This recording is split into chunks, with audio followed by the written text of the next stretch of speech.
जी हाँ, ये है राग प्रेमी पॉडकास्ट और आप सुन रहे हैं मेरी कहानी मेरी जुबानी अर्थ चक्रवर्ती के साथ। काफी लंबे वक्त के बाद मैं फिर लौट आया हूँ आपको प्यारी मनोरंजक मधुर कहानियां सुनाने। आज के इस एपिसोड में जो किस्सा मैं आपको सुनाने जा रहा हूँ वो कहीं ना कहीं आपके और मेरे जीवन से मेल खाती है।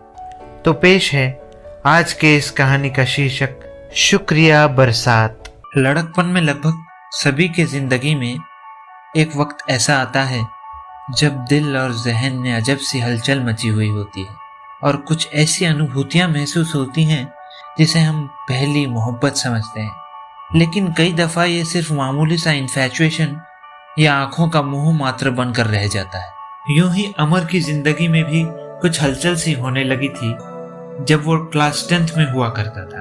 दूसरे लड़कों जैसा बोलचाल में स्मार्ट तो नहीं था अमर, लेकिन शांत स्वभाव का होने के कारण उसकी खास खूबी थी मेलोडियस गानों को सुनना और गुनगुनाना, जिसमें वो काफी कॉन्फिडेंट था। पढ़ाई लिखाई में लगभग ठीक ठाक सा था वो।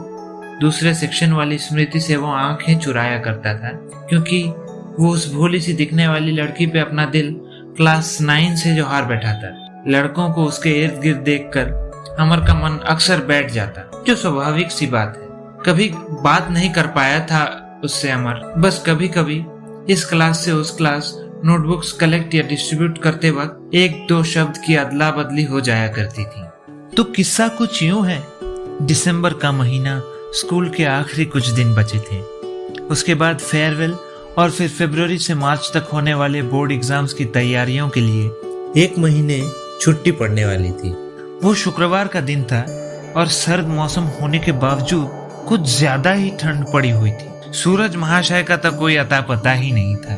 उस दिन बाकी लड़के लड़कियों की तरह अमर और स्मृति दोनों स्कूल में प्रेजेंट थे। लंच ब्रेक का बेल जैसे ही बजा, सब दौड़कर फील्ड में अपना अपना टिफिन या कैंटीन में खाने के लिए पैसा लेकर पहुंचे। गोल पोस्ट से लगभग 20 कदम दूर बैठा अमर और उसका एक दोस्त जब नूडल्स और एग रोल का मजा लेते हुए कुछ बातें कर रहे थे, तब स्मृति उसकी 2-3 सहेलियों के साथ कुछ दूर आ बैठी। अब स्मृति और अमर के बैठने का एंगल कुछ यूं था कि उन दोनों की आंखें एक दूसरे को बिल्कुल क्लियर देख सकती थी। स्मृति को देख वो शर्माते हुए अपने दोस्त को ये इशारा करने लगा कि यार वो तो मुझे ही देख रही है। दोनों दोस्तों ने हल्की सी शरारत वाली मुस्कान एक दूसरे को साझा की। काफी अच्छे मूड में होने और स्मृति उसके करीब होने का मौका उठाते हुए अमर साजन फिल्म का ये गाना गुनगुनाने लगा। मेरा दिल भी कितना पागल है, ये प्यार तो तुमसे करता है। मेरा दिल भी कितना पागल है, ये प्यार तो तुमसे करता है। पर सामने जब तुम आते हो, कुछ भी कहने से डरता है। ओ मेरे साजन, ओ मेरे साजन, साजन साजन मेरे साजन। इन लाइंस को गाकर अमर ने तिरछी नजर में स्मृति की ओर देखा तो पाया कि वो उसके मधुर आवाज को अपनी मंद मुस्कान के जरिए कॉम्प्लीमेंट दे रही थी। अमर ने भी लजाते हुए अपना सर शुक्रिया कहने की प्रक्रिया में हिलाया। ये तो हो गई दोपहर की बात। अब अगला दृश्य है उसी दिन छुट्टी के वक्त की, जब सारे बच्चे अपनी बसों की ओर जा रहे हैं। अमर ने कॉरिडोर की छावनी से जैसे ही बाहर कदम रखा, अचानक उस कड़कड़ाती ठंड में तेज बरसात शुरू हो गई। भागकर जैसे तैसे अपना पैंट और बैग संभालते हुए वो बस तक जा पहुंचा।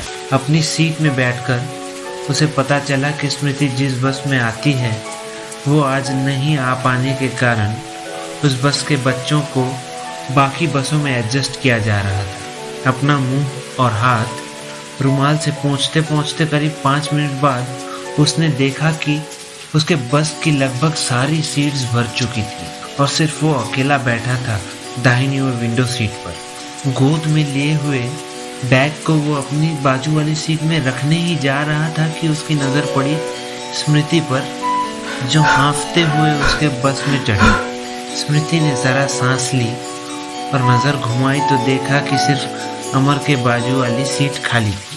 वो मन ही मन बोली, Oh God, why him? और धीरे से चलते हुए अमर के सीट के बाजू में आ खड़ी हुई और बोली, Would you mind if I sit here? ये सुनकर अमर घबराते हुए बोला, या व्हाई नॉट। स्मृति के वहां बैठते ही अमर की धड़कनें और ज्यादा तेज होने लगी। कंडक्टर भैया ने ड्राइवर अंकल को इशारा किया और बस चल पड़ी। स्मृति का उसके इतने करीब बैठना किसी लॉटरी लगने से कम ना था अमर के लिए। खिड़की से बाहर आसमान की ओर देखकर अमर ने बरसात का शुक्रिया अदा किया। फिर धीरे से स्मृति के चेहरे पर नजर पड़ी तो देखा भीगी हुई कुछ जुल्फें उसके सफेद गुलाबी गालों पर पड़ी हुई थी, मानो गुलाब की पंखुड़ियों से सनी हुई बर्फीली वादियों पर कुछ घटाएं छाई हुई।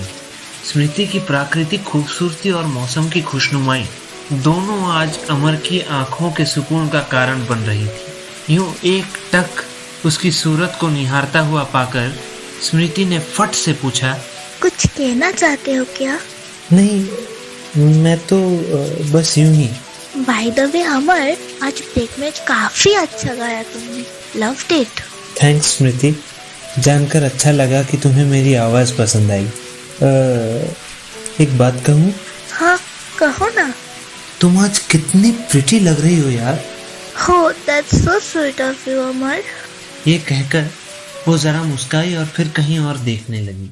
इस जरा से कॉन्वर्सेशन ने अमर के पूरे बदन को गर्मजोशी से भर दिया। साथ ही साथ उसके ख्यालों की कश्ती का सहारा भी एक जरिया था नए नए इश्क में बह जाने का। इस दरमियान अमर का अंतर्मन बोला, लगता है शी लाइक्स मी टू।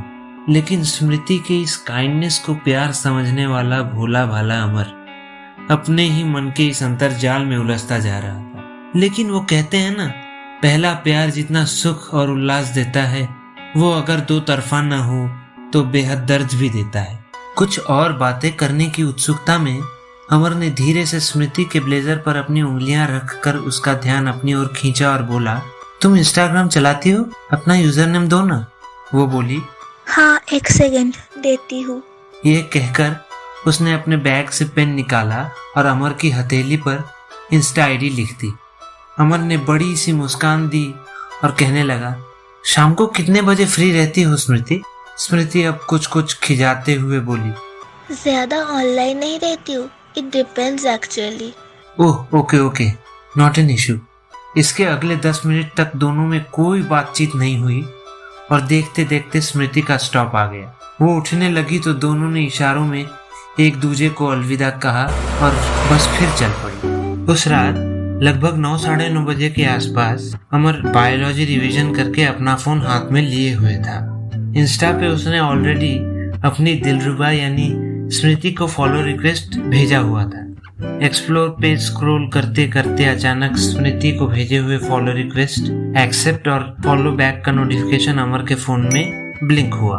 खुशी से झूम उठा अमर और तभी अचानक उसके इंस्टा फीड में किसी इंस्टा यूजर की रील में से मोहम्मद रफी साहब का ये गाना बजने लगा। जिंदगी भर नहीं भूलेगी वो बरसात की रात, एक अनजान हसीना से मुलाकात की रात, जिंदगी भर नहीं भूलेगी। सब सिंक में हो रहा था नहीं, जैसे सब ईश्वर ने प्लान कर रखा हो अमर के लिए। स्मृति की याद में खोया ये 15 साल का आशिक उस नॉस्टैल्जिक गाने को एंजॉय कर ही रहा था कि माँ ने हॉल रूम से पुकारा, खाना पक गया है, आजा, साथ में बाबा को भी बुला। अमर ने अपने कमरे से निकलकर बाबा को बुलाया और फिर सब हॉल रूम में डिनर के लिए इकट्ठा हुए। आज की ये कहानी शुक्रिया बरसात यहीं समाप्त होती है। आपको ये कहानी जैसी भी लगी आप मुझे मेरे इंस्टा आईडी राग_प्रेमी में डीएम करके बता सकते हैं और सजेस्ट कर सकते हैं कि ऐसी और कौन सी टॉपिक्स पर आप राग प्रेमी पॉडकास्ट पर कहानियां सुनना चाहेंगे। तब तक के लिए अपना और अपनों का ख्याल रखें और सुनते रहिए राग प्रेमी पॉडकास्ट।